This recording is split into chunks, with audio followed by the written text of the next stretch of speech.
Hi எல்லாருக்கும் வணக்கங்க. Welcome to Edumatics plus. இன்றைக்கி நம்ம ரொம்ப முக்கியமான ஒரு விஷயத்தை தான் பார்க்க போகிறோம். இது வரைக்கும் உங்களுக்கு தெரியலனா தெரிஞ்சுக்கோங்க. இந்தியாவுடைய முக்கியமான ஆவணங்களில் உள்ள இலக்கங்களின் எண்ணிக்கை எத்தனை அப்படிங்கிறது தான் பார்க்க போகிறோம். இதில் முதல்ல ஆதார் அட்டை, நம்ம எல்லாருமே பயன்படுத்தக்கூடிய ஆதார் அட்டையில் 12 இலக்கங்கள் இருக்குது.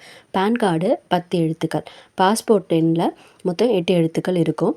வாக்காளர் ஐடி எபிக் இதில் வந்து பார்த்திங்கன்னா 10 எழுத்துக்கள் இருக்கும். ஐஎஃப்எஸ்சி குறியீடு 11 எழுத்துக்கள், எம்ஐசிஆர் குறியீடு 9 இலக்கங்கள், ஜிஎஸ்டிஐஎன் 15 எழுத்துக்கள், டெபிட் கார்டு எண் 16 இலக்கங்கள், கிரெடிட் கார்டு எண் 16 இலக்கங்கள்.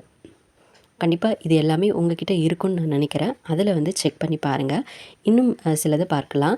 ஏடிஎம் கார்டு சிவிவி வந்து 3 இலக்கங்கள், டின் நம்பர் 11 இலக்கங்கள், எம்எஸ்எம்இ பதிவு எண் 19 எழுத்துக்கள், இபிஎஃப் கணக்கு எண் 22 எழுத்துக்கள், பிபிஓ எண் 12 இலக்கங்கள், எல்பிஜி கஸ்டமர் ஐடி 17 இலக்கங்கள், வாகன பதிவு எண் 10 எழுத்துக்கள், டான் 10 எழுத்துக்கள். இதுக்கு முன்னாடி இந்த டிஜிட்ஸோடைய கவுண்ட்ஸ் எல்லாம் நீங்கள் நோட் பண்ணியிருக்கீங்களா? நோட் பண்ணியிருந்தீங்கனாலும் நோட் பண்ணலனாலும் கமெண்ட் பண்ணுங்கள். தேங்க்யூ.